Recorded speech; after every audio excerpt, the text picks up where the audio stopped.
خیبر پښتونخوا کې بارانونو او سیلابونو له امله سلګونه کسانو خپل ژوند له لاسه ورکړی دی.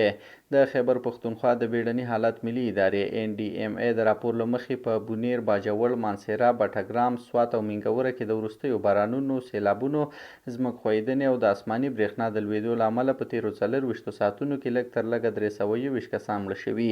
او 28 نور ټپیان شوي دي. د معلوماتو له مخې په مړو شوو کسانو کې 209 اویا نارینه، 15 ښځې او 14 ماشومان شامل دي. د خیبر پښتونخوا بیړنۍ ادارې ویلي چې د طبیعي آفتونو له امله 4 کورونو ته زیان هم رسېدلی دی، چې له دغې جملې څخه 63 کورونه نیمه ویجاړ شوي او 11 کورونه په بشپړه توګه ویجاړ شوي دي. د خیبر پښتونخوا د اطلاعاتو سلاکار محمد علي سیف بیا ویلي چې تر ټولو زیاته مرګ ژوبله د بونیر په سیمه کې شوې ده، چیرته چې لږ تر لږه 150 کسانو ژوند له لاسه ورکړی او نږدې 100 کسان د ژغورونکو لخوا ژغورل شوي دي. د راپورونو له مخې تر اوسه پورې د سیلابونو له امله په ټولیز ډول 3817 کسان اغېزمن شوي، 32 کسان لا درکې دي او د ژغورنې لپاره 545 عمله او نوي وسایط او کښتۍ په عملیاتو بوخت دي. چارواکو ویلي چې د شمالي سیمو د دوامداره بارانونو له امله د نورې ځمکښویدنې خطر هم شته